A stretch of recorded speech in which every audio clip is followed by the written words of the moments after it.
Pakar geopolitik mengatakan bangsa Indonesia ini akan menjadi bangsa keempat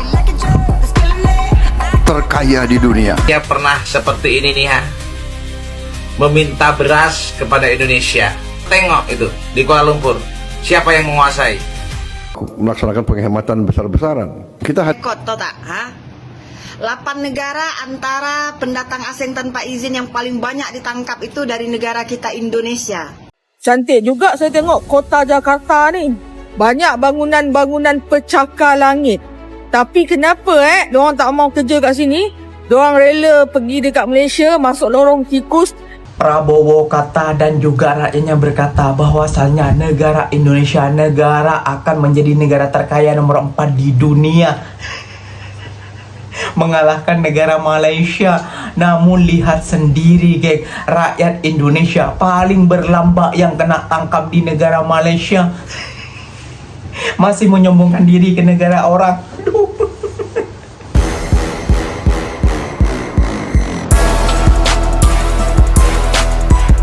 Assalamualaikum warahmatullahi wabarakatuh geng. Berjumpa lagi bersama saya Iki. Gimana kabar saudara-saudara, sahabat-sahabat saya? Semoga kabar kalian selalu baik-baik saja, dilindungi oleh Allah Subhanahu wa taala, dijauhkan dari segala bala musibah dan diberi umur panjang. Amin ya rabbal alamin. Oke geng, seperti biasanya di video kali ini Ikinya akan nyareksan beberapa video yang telah di tag maupun yang telah terjumpa di TikTok. Dan di video kali ini Ikinya akan nyareksan sebuah video angan-angan dari seorang presiden Indonesia, dan juga ini semoga terjadi ya geng ya.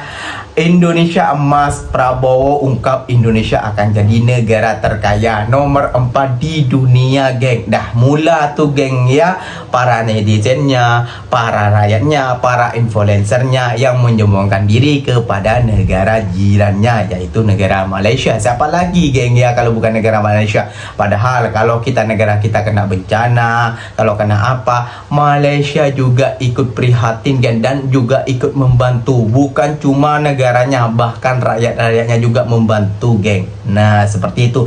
Jadi gak usah menyombongkan diri pak kayak gitu. Dan juga buat para rakyatnya, gak usah menyombongkan diri dulu kepada negara orang. Kita belum jadi apa-apa. Masih banyak tenaga-tenaga kerja kita itu bekerja ke Malaysia. Kayak gitu ya geng ya, gak usah berlama-lama geng. Tentunya kalian sudah penasaran bukan seperti apa kegembiraan mereka. Jom kita simak bersama-sama. Namun sebelum simak jangan lupa dulu dong geng, sokong channel ini dengan cara apa? Subscribe, like, comment, and share-nya. Apa benda silahkan komen di bawah. Janji jangan buka do. Oke kita simak dulu videonya, let's go. yang saya katakan tadi, pakar-pakar geopolitik mengatakan bangsa Indonesia ini akan menjadi bangsa keempat terkaya di dunia. Ini mungkin banyak yang nggak percaya, tapi kita akan lihat skenario di 2045 ya. Ini skenario Karena gue bilang tadi, gue beli suatu bisnis itu bukan cuma buat setahun, buat 2 tahun. Gue nggak peduli harga saat ini berapa, harga tahun depan berapa, gue nggak peduli ya. Gue maunya compounding, dia sambil dia bagi dividen kecil ke gue nggak apa-apa. Dia punya laba ditahan besar, return equity besar. Karena lu kalau tawarin gue bisnis return equity 24%, pasti gue masuk gitu ya. 2045 kita akan lihat ya. Negara nanti yang punya populasi terbesar di dunia kan kita udah tahu siapa aja ya. Jadi winner dari GDP-nya kita udah tahu. Satu tuh siapa ya.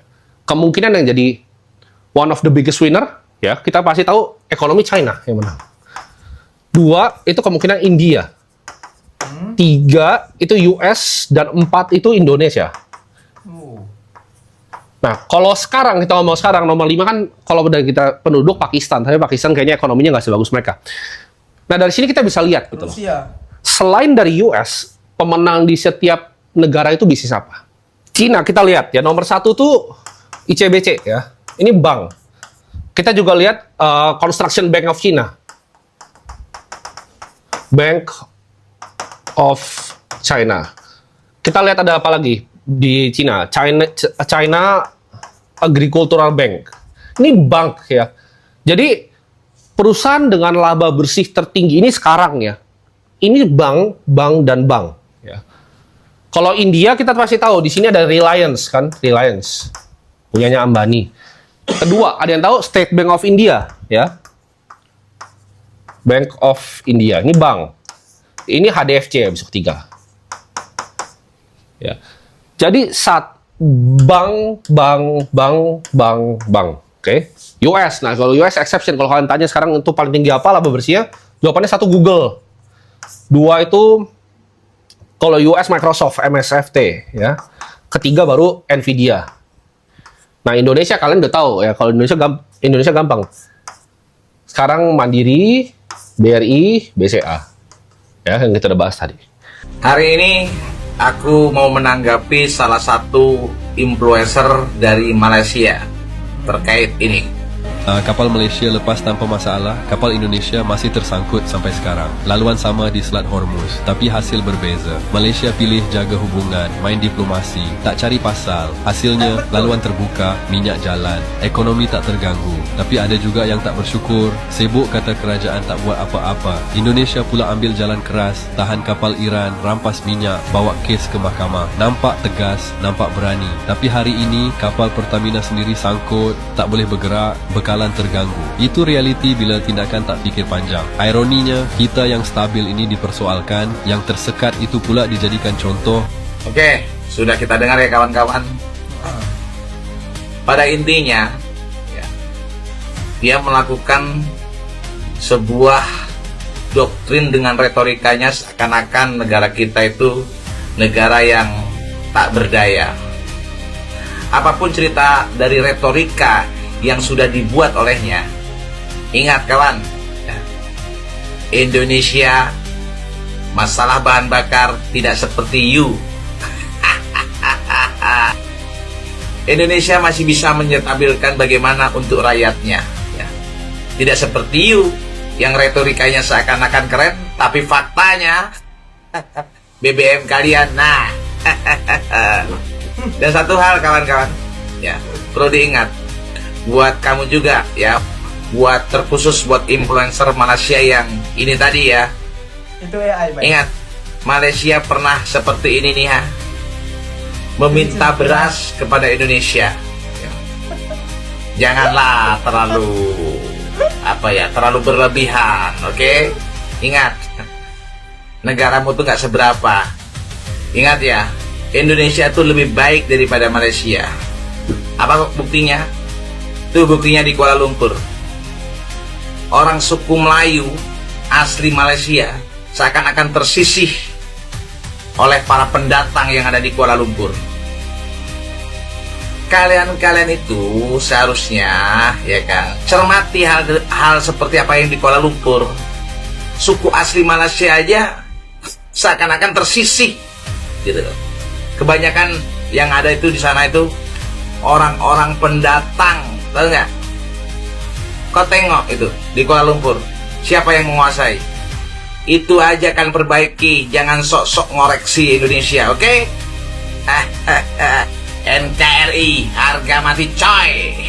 Begini ya bang ya. Indonesia apa katanya? Malaysia mengemis beras kepada Indonesia. Harga BBM di Malaysia naik, bullying apalagi lain sebagainya macam. Hoax macam apa lagi ini yang diberitakan kayak gitu ya bang ya.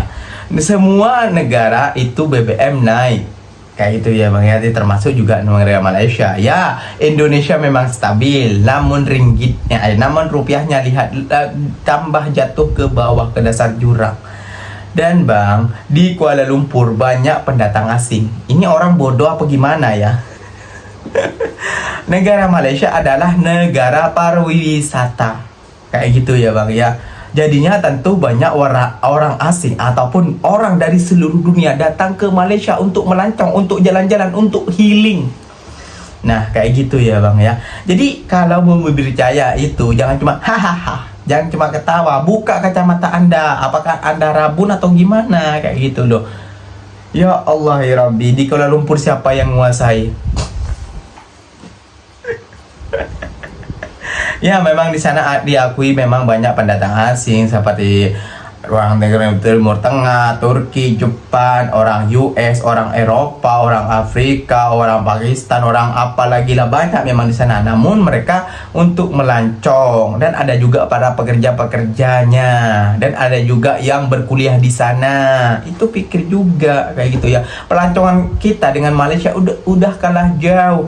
Nah, kalau dibilang Indonesia negara maju gak ada apa-apanya Malaysia, kenapa warga Indonesia banyak tuh yang bekerja ke Malaysia? Nah, gimana tanggapannya? Jom kita simak dulu video ini yang akan Iki Reaction buat membungkam para orang-orang ini, geng. Let's go.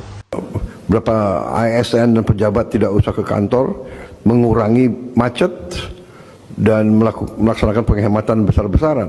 Kita hadapi perkembangan yang terjadi secara global di kawasan Eropa dan Timur Tengah. Ini tentunya memberi dampak kepada kita karena akan mempengaruhi harga BBM. Harga BBM juga bisa mempengaruhi harga makanan. Kita harus melakukan penghematan konsumsi BBM.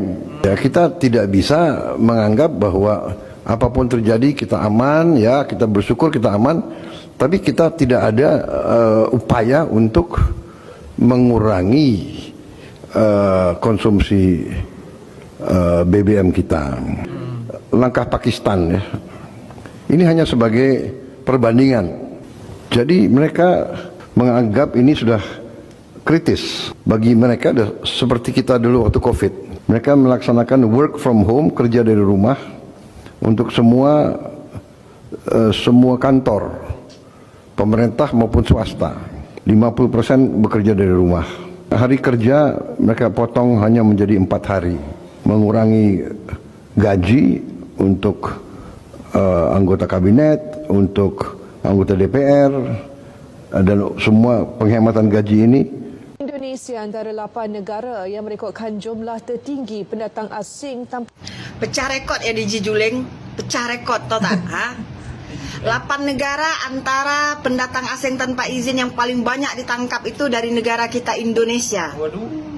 Jadi kalau kau di Jijuleng nak berdebat dengan orang-orang Malaysia tentang berapa ramai pekerja Indonesia ada di Malaysia ini, kau tengok nih, kau dengar berita nih.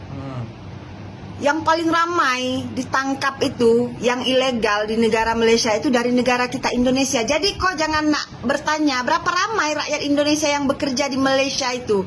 Lain kali kalau kau nak berdebat dengan orang-orang Malaysia, kau cari dulu fakta, data yang betul, yang sahih ya. Jangan asal cakap je mulut engkau tuh. Kau tengok nih, yang paling ramai ditangkap di Malaysia nih pekerja asing tanpa dokumen dari negara kita Indonesia. Paham? Cantik juga saya tengok kota Jakarta ni. Banyak bangunan-bangunan pecakar langit. Tapi kenapa diorang tak mau kerja kat sini? Diorang rela pergi dekat Malaysia, masuk lorong tikus, jadi illegal. Kat sini banyak ni lowongan bekerja ni. Kerja dekat sini pun okey lah. Banyak bangunan-bangunan tinggi saya tengok.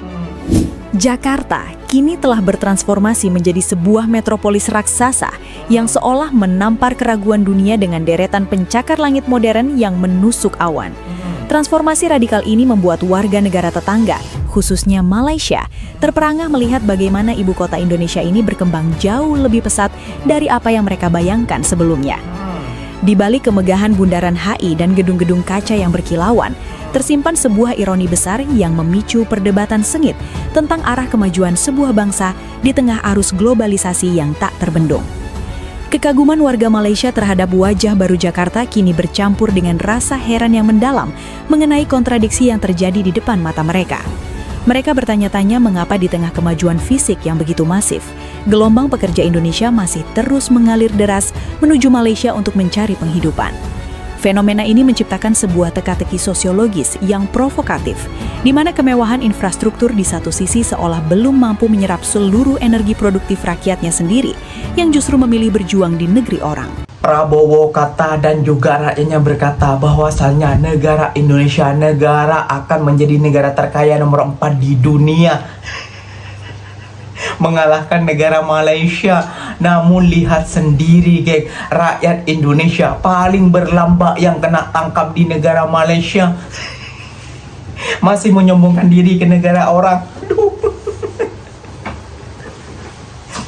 Aduh, ya memang geger ya turis dari Malaysia itu beli kayak gitu ya geng ya. Ini negara, wah ini banyak ya gedung-gedung pencakar langit di Indonesia ya sekarang ya kayak gitu ya, gedung-gedung mewah ya kayak gitu ya geng ya. Namun ya tidak setinggi di Malaysia lah kayak gitu ya geng, masih banyak kan di Malaysia kayak gitu ya geng ya. Kalau masalah gedung-gedung pencakar langit itu ya geng ya, inya itu jujur saja kata mengatakan kalau misalnya juga di Jakarta juga banyak juga lah gedung-gedung kayak gitu ya geng ya. Namun kenapa ya warganya masih berkeliaran ataupun masuk dengan lorong tikus ke negara orang, ke Malaysia? Nah itu pertanyaan orang Malaysia, kok pelik ini pertanyaannya, nah, kan? Katanya negara maju, negara kaya kayak itu ya geng ya. Kok warganya malah berlabur-labur masuk ke negara orang dengan secara tidak sah ataupun secara haram? Waduh, malu kita geng bila ditampar dengan fakta seperti ini. Nah, jadi Pak, Abang tadi ya, siapa yang mengatakan Malaysia krisis minyak lah, Malaysia krisis beras lah, meminta-minta ke Indonesia, kalian sudah ditampar fakta yang sebenarnya. Ya gitu ya geng ya, semoga paham, semoga jangan koyak, jangan nangis di tepi jalan lah kayak itu. Oke geng, mungkin videonya sampai di sini saja. Semoga video ini bermanfaat dan semoga kalian suka dengan video-video Ikinya. Terima kasih banyak buat kalian yang telah like, comment, and share-nya. Ikinya pamit undur diri dulu. Wassalamualaikum warahmatullahi wabarakatuh geng. Berjumpa lagi kita di mana di next video. Bye bye.